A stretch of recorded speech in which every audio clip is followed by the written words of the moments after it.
আসসালামু আলাইকুম। Panacea publications কর্তৃক আয়োজিত টেক্সট প্যানাসিয়া সিরিজ ক্লাসের আরেকটি ক্লাসে আপনাদের সবাইকে স্বাগতম। আজকে আমরা একটি গুরুত্বপূর্ণ কবিতা পড়ব, একটি নতুন কবিতা, এই বইতে নতুন সংযোজিত কবিতা। সেটা হচ্ছে minor bird by Robert Frost. Robert ফ্রস্টের আরও একটা কবিতা গত বইতে ছিল, সেটার নাম ছিল আউট আউট।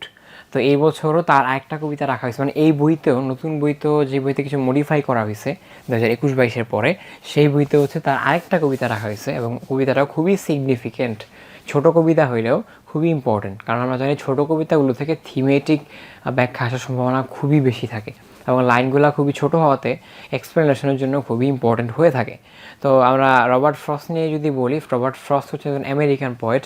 আমাদের বইটাতে কিন্তু কবিদের ব্যাপারে একটা ছোট্ট করে ডেসক্রিপশন দেওয়া থাকে, কি পয়েন্টসে বা হচ্ছে মাঝে মাঝে ইউনিটের আগে যে ব্যাখ্যাগুলো থাকে ইউনিটেও দেওয়া থাকে। এটা আপনারা ইউনিটগুলো পড়লে ওখান থেকে দেখে নিতে পারবেন এবং হচ্ছে কি পয়েন্টসেও মোটামুটি প্রথম দিকে তাদের একটা ব্যাখ্যা দেওয়া থাকে। যেমন আমাদের এখানে কি পয়েন্টসে গিয়ে যদি আমি দেখাই যে Robert Frost was an American poet, drew his images from nature. Robert ফ্রস্টের কিছু লেখার ধরন বলে দিই। উনি আমেরিকান পোয়েট ছিলেন এবং উনি mainly new England based poet ছিল, মানে আমেরিকার একটা প্লেসের নাম হচ্ছে নিউ ইংল্যান্ড, এবং ওখান থেকে সে মূলত তার ওই সেটিংয়ে তার লেখাগুলো বেশি, সে ওখানে থাকতো এবং ওখান থেকেই ওই সেটিং ধরে অনেক কিছু লেখা ট্রাই করছে এবং সে একদম in depth human nature, humans incapability of understanding innocence, উনিও লস অফ ইনোসেন্স নিয়ে অনেক লেখা লিখছে, নেচার নিয়ে অনেক লেখা লিখছে। ওনার বিভিন্ন লেখা, যেমন যেখানেও দেখেন convey a wide range of emotions such as grief and anger, love and happiness, loneliness and nostalgia. তো এরকম অনেকগুলো বিষয় তার কবিতায় কিন্তু চলে আসে। আপনার এই কবিতাটা পড়লেও দেখতে পারবেন। আর মাইনর বার্ড, মাইনর মানে এক প্রকার তুচ্ছ বলতে পারেন, তুচ্ছ, মানে একটা তুচ্ছ পাখি। তো সেই নামটা দেওয়ার কারণ কি, পুরোটা কবিতাটা পড়লে আপনারা বুঝতে পারবেন। দেখেন, I have wished a bird would fly and not sing by my house all days.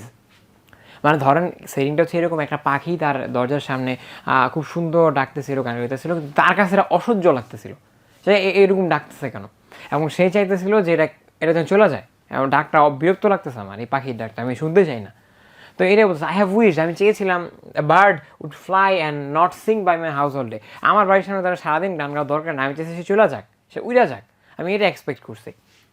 And I have, মানে have clapped my hands at him from the door. দেখেন হিম, সে বলতেছে যে have clapped my hands at him, মানে সে পাখিটার দিকে হাত দিয়ে, হাতে তুলে দিয়েছে পাখিটার দিকে, এবং হিম বলতেছে ইম্পর্টেন্টলি। কথা হচ্ছে পাখি কি হিম হইতে পারে? পাখি তো মানুষ না। তো এটা একেবারে পার্সনিফিকেশন। আমরা আগেও বলেছি আমাদের ফিগার্স অফ স্পিচের পার্টে, এই কবিতার ফিগার্স অফ স্পিচ পার্টেও এইরকম এই কবিতায় যে গুরুত্বপূর্ণ ফিগার্স অফ স্পিচগুলো এগুলো উল্লেখ করা আছে, সেটা খুবই ইম্পর্টেন্ট। দেখেন, পাখিকে সে বলতেছে have ক্লাবড my hand at him, তার দিকে আমি আমার হাত দিয়ে হুশ করলাম আর কি, এরকম। তো তার দিকে সে মানুষের মতো করে তাকে সম্বোধন করতেছে ফ্রম দ্য ডোর, দরজা থেকে দাঁড়ায় বললাম, আমরা বলি না যে ওই পাখির দিকে হাত নাড়া দিয়ে এরকম করলো সে। when it seemed as if I could bear no more, মানে যখন মনে হতেছিল I could bear no more, আমি আর নিতেই পারতাছি না, এটা ডাকটা সহ্যই করতে পারতাছি না, তখন আমি যাইয়া দরজার সামনে যা হচ্ছে তার দিকে হাত দিয়ে তুলে দিলাম যেন সে চলে যায়, আমার ঘরের সামনে থেকে উড়ে চলে যায়। The fault must partly have been in me.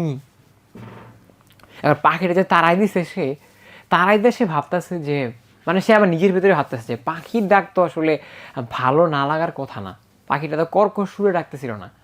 তো পাখিটা যে সিঙ্গিং বলছে, নট সিং, সে অবশ্যই সুন্দর, সুরেলা ডাক, ওই যে কাকের মতো কাকা না, খুব সুন্দর একটা পাখি, হয়তো সুন্দরভাবে ডাকতে পারে এরকম একটা পাখি।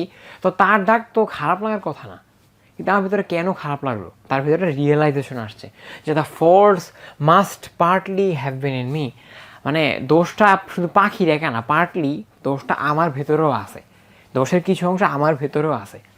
তো the bird was not to blame for his কি। এই কি হচ্ছে, আমরা ওই যে ইম্পর্টেন্টলি বলি এখানে, আমরা হারমোনিয়াম বা পিয়ানো বা কিবোর্ডে, মডার্ন পিয়ানো যেগুলো, ওগুলোতে কিন্তু আমরা ওই যেই কিগুলো থাকে ওগুলোকে কি বলি, কি নোটস বলি ওগুলোকে, ওগুলো এক একটা কী দিয়ে এক রকম আওয়াজ বের হয়, একরকম সাউন্ড বের হয়, এক এক মাত্রার সাউন্ড বের হয়। যারা গান শেখে বা এগুলোতে শুনে অভ্যস্ত তারা আর ক্লিয়ারলি বুঝবে যে এই কী দিয়ে তার আসলে তার গানকে বুঝাইতেছে, পাখির গানকে বলতেছে, তার গানের জন্য the bird was not to blame, তার তো তার গান গাওয়ার জন্য দোষ দিয়ে লাভ ছিল না, এবং সেটার জন্য দোষীও না, সেটাই করতো, বাট দোষটা বোধহয় আমার ভেতরেও আছে, শুধু পাখির ভেতরে না। And of course there must be something wrong in wanting to silence that song. খুব ইম্পর্টেন্ট বলতেছে, এবং পাশাপাশি এইটাও বলতে হবে, অবশ্যই এটা আমার উল্লেখ করতে হবে যে মানে there must be something wrong in wanting to silent that song. মানে আমি যে পাখির গানটা বন্ধ করতে চাই, এইটা খুব প্রবলেমেটিক। মানে একটা রং তো আছেই যে আমি কেন বা পাখিটাকে মানে in wanting to silence that song, আমি কেন পাখির ডাককে আমি বন্ধ করে দিতে চাই। একটা পাখি ডাকতেছে, আমি কেন তার উড়াই দিই, কেন তার ডাকটা সহ্য করতে পারি না। Of course there's must be something wrong, কিছু একটা আছে, কিছু একটা ভুল আছে আমার মধ্যে। দেখেন সে কিন্তু ক্লিয়ারলি বলে নাই যে ভুলটা কি, কোন ভুলটা হইতেছে। বাট দেখেন সে কিন্তু আবার একটা কথাই বলে যে আমাদের মাঝে মাঝে এরকম হয় না যে মানে মনে হইতেছে মানে কিছু একটা আমার ভেতরে আছে, আমি বলতে পারতেছি না, হয়তো বা কিছু একটা ফল্ট আমার ভেতরে আছে, যে কারণে আমার আজকে দিনটা খুব খারাপ যেতেছে। কোনো একটা ফল্ট আমার ভেতরে আছে। এই যে মানে আপনি বলতে পারতেছেন না, এক্সপ্রেস করতে পারতেছেন না, কিন্তু আপনি কিন্তু ইন্টারনালি বুঝতেছেন ফল্টটা কোথায়, কিন্তু আপনি মুখে বলতে পারতেছেন না বুঝায় যে ফলটা কোথায় আসলে অ্যাকচুয়ালি। তো যে এটা কি এই যে ডিলেমা, যে দোটা না, যে আসলে সে চায় বলতে বাট বলতে পারে না, সে চায় এক্সপ্রেস করতে পারে, সে এক্সপ্রেস করতে পারে না, এই ডিলেমাটাই কিন্তু সেখানে উল্লেখ করছে। এবং এই ডিলেমাটার অ্যাকচুয়াল উত্তর কী হতে পারে, সে মানে একটা পাখি গান গায়, সে পাখিটাকে উড়াই দেয় এবং দিয়ে আবার নিজে ভাবে যে কেন উড়াই দিলাম, কোনো প্রবলেম তো আমার আছে, প্রবলেমটা কী মূলত। এই যে দেখেন আমি বলছিলাম যে রবার্ট ফ্রস্টও কিন্তু লস অফ ইনোসেন্স নিয়ে লেখে যে humans incapability of capturing innocence, of accepting innocence, যে মানুষজন বাচ্চাদের মতো, বাচ্চারা যদি একটু ন্যাকামি করে আমরা বলি ন্যাকামি করতেছে, তো মানে সে যে এটাই করবে আমরা এটাই ভুলে গেছি, সে তো এরকমই করবে, সে কান্নাকাটি করবে, সে কোনো কিছুর জন্য বায়না ধরবে, তার কাজই তো ওইটা। কিন্তু আমরা ওইটা দেখলেই চোখ রাঙাই, কেন এরকম করবে, হ্যাঁ খুব মানে মানে গা খিনখিন করে, কেমন করে, এগুলো বলি আমরা, হ্যাঁ নাক ছিটকায় এক কথায়। কিন্তু ব্যাপারটা তো এরকম হওয়ার কথা ছিল না। দেখেন আমরা তার যে ইনবর্ন মানে প্রাইমাল যে স্বভাবগুলো, আমরা এগুলো মানতে পারতেছি না, অথচ সে কিন্তু ইনোসেন্ট, অথবা তার মানে যে একদম বলা যায় যে ধরেন একটা গ্রামের মানুষ আপনাকে দেখে ব্রড একটা হাসি দিয়ে গ্রামের ভাষা জিজ্ঞেস করলো ভালো আছেন কিনা, আপনি শহর থেকে গেছেন, আপনি মনে মনে বলেন কি ক্ষেত। কিন্তু ব্যাপারটা কি এরকম ছিল, সে তো তার যে ইনবর্ন স্বভাব এটাই তো এরকম, মানে সে তার যে গ্রাম্য চরিত্র বা তার যেই মানে সেখানে জন্মগ্রহণ করছে সেখানকার নেচার, সে নেচারটা তাকে কীভাবে বড় করছে যে কাউকে দেখলে সে ব্রড একটা হাসি দিয়ে বলবে যে আমি তো ভালো আছি। বাট এরকম না তো। কিন্তু দেখেন আমরা কিন্তু অনেকেই এই কাজটা করি যে এটাকে হচ্ছে খুব মানে এমন কেন করলো, হ্যাঁ ওরা গ্রাম থেকে আসছে, এরকম করি। কিন্তু আমরা কিন্তু অ্যাকচুয়াল যে ইনোসেন্স বা মানুষের যে ইনবর্ন বা হচ্ছে নেচারাল ইনোসেন্স, এটা কিন্তু আমরা অ্যাকসেপ্ট করতে পারি না। সেম ওয়েটা কোথায় হয়, এই পশু পাখির ক্ষেত্রেও, যে পাখির গান ইনোসেন্ট একটা ডাক, মানে একটা মানে কাইন্ড অফ বলতে পারেন নেচারাল একটা বিষয়, যেটা আসলে অ্যাকচুয়ালি ইনএভিটেবল, অনেক প্রয়োজন আমাদের মানুষের লাইফটাকে সুন্দর করার জন্য। কিন্তু আপনি ওই ডাকটাকে, কবি ওই ডাকটাকে সহ্য করতে পারে না, মানে দেখেন as if I could bear no more, মানে সহ্যই করতে পারতেছে না, এমন পর্যায়ে চলে গেছে ডাকটা। তো ব্যাপারটা ভাবেন যে আসলে কোন পর্যায়ে যে তার এই ইনক্যাপাবিলিটিটা পৌঁছাইছে, যে সে পাখির ডাক মানে পারসিভ করতে পারে না, যে কেন ডাকবে এটা, সেইভাবে প্রশ্ন করে। তো এটা দিয়ে মূলত মডার্নিস্ট যুগে, মডার্ন ওয়ার্ল্ডে মানুষের এই যে নাক ছিটকানো, একদম নেচারাল বিষয়গুলো দেখলে, যেটা নেচারাল ছিল, যেটা হওয়ারই কথা ছিল, এটা দেখে মানুষ ভাবে কি কেন এটা এমনি হইলো। মানুষ চায় আর্টিফিশিয়ালিটি, মানুষ চায় পাখি রাখবে না, হ্যাঁ কেউ জোনে মানে চিলাফালা করে গান গাবে, আর্টিফিশিয়ালিটি, মানুষ চায় আর্টিফিশিয়ালিটি, মানুষ ন্যাচারাল থেকে অনেক ন্যাচারাল সেটিং থেকে দূরে চলে আসছে। মানুষজন হিউম্যান ইনবর্ন ন্যাচারাল যে এক্সপ্রেশন এটা পছন্দ করে না, সে চায় ফর্মাল হয়ে ভাব নিয়ে একটা কিছু বলবে এরকম। বাট অ্যাকচুয়ালি তার যে ইনবর্ন স্বভাব এটা কিন্তু সে অ্যাকসেপ্ট করতে পারতেছে না, মানে তার যেই বাই বার্থ ইনস্টিংক্ট বা নেচার এটাকে সে ডিনাই করতেছে। এই যে মানুষের মডার্নিস্ট এই যে এসে যে ইনোসেন্সকে ডিনাই করা, ইভেন কোট অ্যান্ড কোট তার নিজের এক্সিস্টেন্সকে ডিনাই করা, আপনি আপনার ন্যাচারাল যেই বিষয়গুলো এক্সপ্রেশনগুলো এগুলো আপনি ডিনাই করেন, মানে কি আপনার মানে আপনার হোল এক্সিস্টেন্সটাকে ডিনাই করতেছেন আপনি। এই যে ডিনাই করার ব্যাপারটা এটা কিন্তু খুবই অ্যালার্মিং, খুবই অ্যালার্মিং। এই ইনোসেন্স থেকে সরে আসা, মানে ইনঅ্যাবিলিটি বা হচ্ছে আনকেপেবিলিটি অফ পারসিভিং নেচার, পারসিভিং ইনোসেন্স, এই জিনিসটা কিন্তু আপনাকে অনেক বেশি সাফার করাবে, অনেক বেশি। এবং সে কিন্তু মানে বলতে চাইও বলতে পারে নাই, এমন একটা ডিলেমার মাঝখান দিয়ে কিন্তু এই মানে 8 লাইনের একটা কবিতায় এত বিশাল একটা মিনিং কনভে করে দিছে। আপনারা খেয়াল করে দেখতে পারবেন, খুবই সুন্দর একটা কবিতা। তো তারপরে দেখেন কবিতা যে গুরুত্বপূর্ণ পার্টস অফ স্পিচ গিয়ে হচ্ছে যে পার্টলি, পার্টলি ওয়ার্ডটা ছিল হচ্ছে একটা অ্যাডভার্ব, হ্যাঁ, সাইলেন্স ওয়ার্ডটা ছিল verb, I want to silence that song, in wanting to silence that song, এই সাইলেন্স ওয়ার্ডটা ছিল ভার্ব। তো এরকম গুরুত্বপূর্ণ একটা পার্টস অফ স্পিচ আমাদের বইতে অন্যান্য কবিতার মতো করে উল্লেখ করা আছে। তারপর আমাদের থিমটা দেখি, the poem shows the human incapability to appreciate the enchantment of nature. ওইটাই যে প্রকৃতিক সৌন্দর্য, এটাকে সে মানে প্রেজ করতে পারে না। তার কাছে একটা মানে খুব গাছপালা, একটা জায়গা খুব ঘন গাছপালা আর নিচে ঘাস, হ্যাঁ, সেটাতে বলে আরে কি এর তো ক্ষেত, মানে কি পোকামাকড়ের জায়গা হয়ে আছে, এখানে কেন যাব, মানে সে এইটা ভাবতে পারে না যে এটা তো ন্যাচারাল ছিল, এটাই তো সৌন্দর্য, নেচারের সৌন্দর্যই তো এটা, ওয়াইল্ডারনেস মানে গাছপালা থাকবে, গাছপালার সাথে পশু পাখি থাকবে, নিচে মাঠে ঘাস থাকবে, এটাই তো ন্যাচারাল। বাট সেটা মানে এই এনচ্যান্টমেন্টটাকে সে অ্যাপ্রিসিয়েট করতে পারে না, সেটাকে মানে একটা মানে কাইন্ড অফ খুব মানে কী বলে এটাকে মানে ডেঞ্জারাস জায়গা হিসাবে চিহ্নিত করে। তো এটা তো হওয়ার কথা ছিল না, বাট কবিতা কিন্তু এটাই দেখাইছে যে it also illustrates human intolerance of nature, disdain for others and suppression of the weak by the powerful. খুবই ইম্পর্টেন্ট লাইন।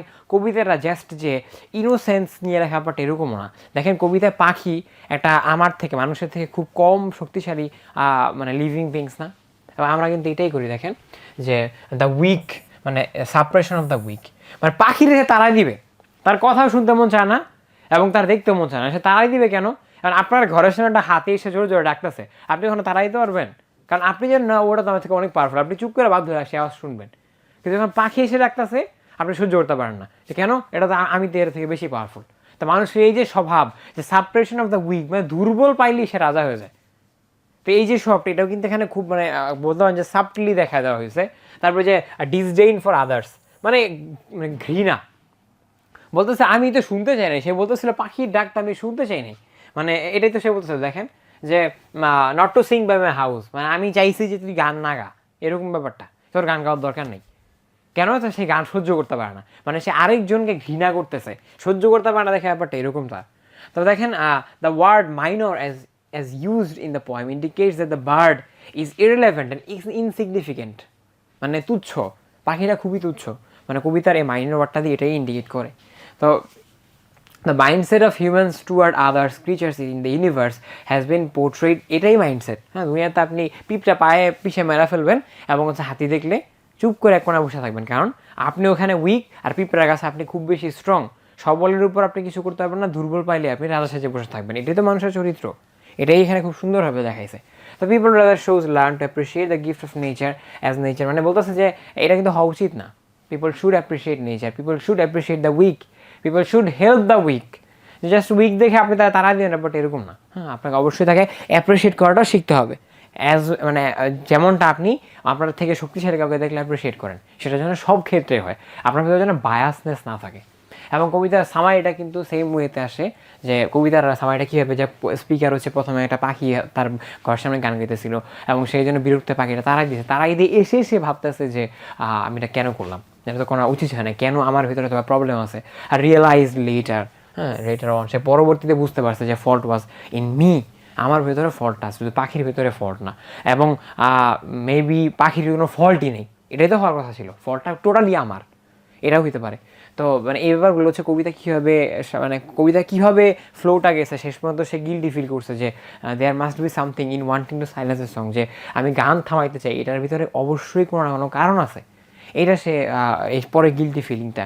তো সামারি হচ্ছে কবিতাটা কীভাবে তৈরি হয়েছে এটা, আর থিম হচ্ছে কবিতা কীভাবে কী মিন করে কবিতাটা। আমি ফিগার্স অফ স্পিচগুলো খুবই ইম্পর্টেন্ট, এই যে আমি বলছিলাম পার্সোনিফিকেশন ফর হিজ কি, সে পাখি সেগুলো ডাকতেছে, অ্যালিজারেশন এবং রাইম স্কিম, আরও গুরুত্বপূর্ণ কিছু বিষয় এখানে দেয়া আছে, আপনারা বইয়ে দেখতে পারেন, চাইলে বইটা খুলে দেখতে পারেন। তারপর আমাদের গুরুত্বপূর্ণ জায়গা কি পয়েন্টস অফ দ্য সং। দেখেন এখানে কিন্তু যে কবিদের বলছিলাম যে আমাদের কি পয়েন্টসগুলোতে কিন্তু কবিদের ব্যাপারে অনেক কিছু বলা থাকে, যেমন যে এই লাইনটা খুবই ইম্পর্টেন্ট। আপনার যদি প্রশ্ন আসতেও পারে যে